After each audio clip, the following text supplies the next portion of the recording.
Di sebuah sekolah yang ramai, ada 6 sahabat yang berbeda, baik dari cara berpikir maupun kepribadian. Masing-masing memiliki warna yang unik. Mereka bagaikan 6 warna yang kelak akan bersatu. Bukan untuk menghilangkan perbedaan, tapi untuk membentuk satu keindahan. Pelangi Persahabatan.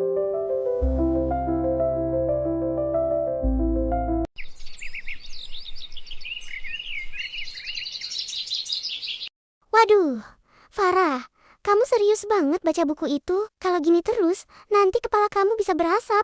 Lu kayak cerobong asap pabrik. Lebih baik kepalaku berasap karena banyak ilmu.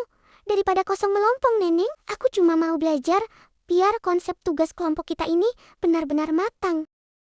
Setuju banget sama Farah, kita nggak boleh santai-santai. Jujur, aku paling nggak suka tugas mepet deadline. Kita harus gerak cepat. Aku punya ide untuk desain video presentasi kita. Kita harus pakai visualisasi yang nggak biasa. Gimana kalau kita tambahkan animasi stop motion yang lucu? Dan di akhir, kita tambahkan animasi pelangi itu. Tapi, kalau kita terburu-buru dan hanya mengejar cepat selesai, takutnya malah banyak kesalahan kecil. Bukankah lebih baik pelan, tapi akurat? Nadine benar, kita nggak perlu panik. Kamu coba atur napas dulu. Sebaiknya kita saling dengarkan dulu. Aku yakin kalian semua punya ide cemerlang kan? Wah, canggih. Kalau gitu, aku siap jadi bintang utamanya. Ya, ekspresi komedi aku kan udah teruji. Aduh, Neneng. Bisakah kita fokus dulu ke data-datanya? Bukan cuma lucu-lucuan. Tugas ini 50% nilainya ada di ketepatan data. Meski perbedaan di antara mereka mulai terlihat, mereka selalu menemukan cara untuk tertawa dan menganggapnya sebagai dinamika kecil dalam tim. Dengar, kita harus pilih cara yang paling efisien, yang paling cepat. Kalau kita terus didiskusikan setiap detail kecil, sampai Natal pun tugas ini nggak kelar-kelar.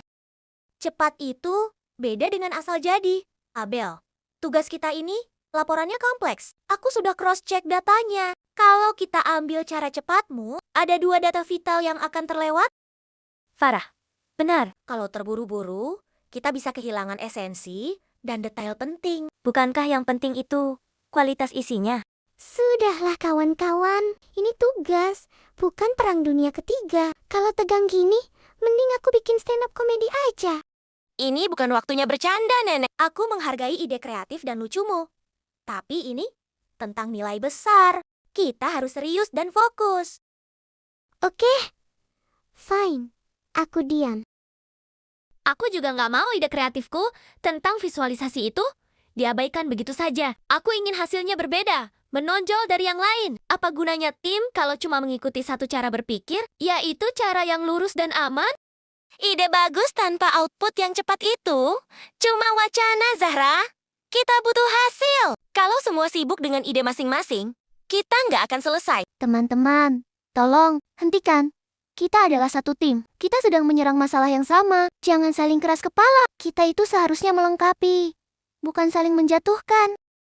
Tapi, perbedaan yang seharusnya menjadi kekuatan seringkali berubah menjadi pertengkaran kecil yang melukai perasaan.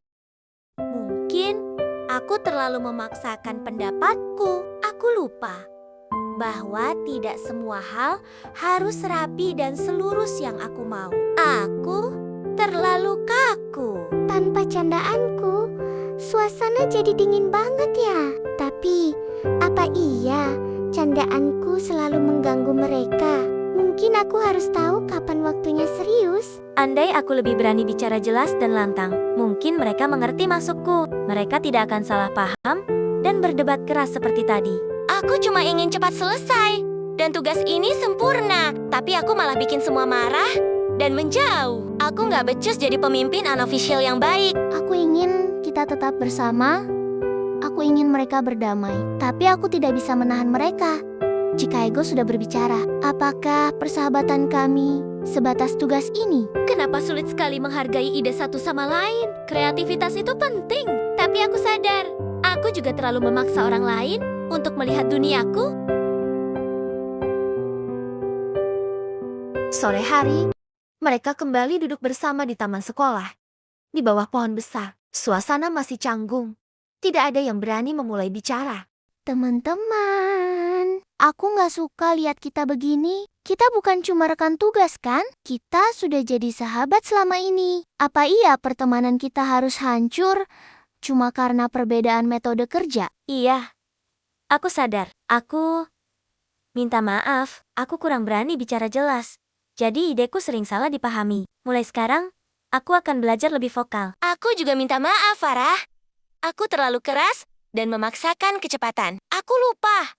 Hasil yang baik butuh proses dan ketelitianmu. Kita butuh caramu. Dan aku terlalu memaksakan harus rapi dan logis. Aku lupa kalau kita harus kompromi. Dan tugas ini juga butuh kreativitas yang Zara dan Neneng miliki. Aku juga minta maaf. Candaanku kadang bikin kalian kesal dan mengira aku nggak serius. Tapi tanpa tawa, aku bukan aku. Aku janji, aku akan tahu kapan harus on dan kapan harus off. Aku sadar, ideku nggak boleh aku paksakan. Semua ide kita penting. Bukan hanya ide yang paling wah. Kita harus memadukan keenam warna ini. Keheningan sejenak, lalu mereka saling menatap.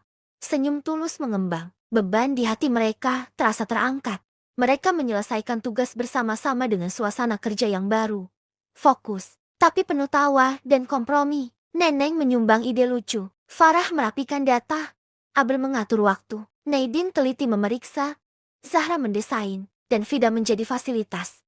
Farah menutup laptop, lega. Selesai. Lihat, kalau kita bersatu dan saling mendengarkan, kita pasti menghasilkan yang terbaik. Neneng, Tentus, bersatu itu lebih seru. Lebih banyak bahan buat aku jadikan candaan nanti. Nadine pelan, tapi dengan keyakinan. Dalam diamku, aku selalu bahagia bersama kalian. Kalian membuatku berani. Abel, Apapun yang terjadi, aku akan selalu melindungi kalian. Karena kalian adalah tim terbaikku. Vida, kita saling melengkapi dengan segala perbedaan. Dan itulah inti dari kasih sayang kita sebagai sahabat. Zahra menunjuk hasil desain mereka di layar, yang menampilkan visualisasi yang rapi dan kreatif. Dan bersama, kita benar-benar bisa menciptakan pelangi persahabatan yang indah dan utuh. 6 sahabat, 6 warna, 1 pelangi. Perbedaanlah yang menjadikan persahabatan mereka begitu indah.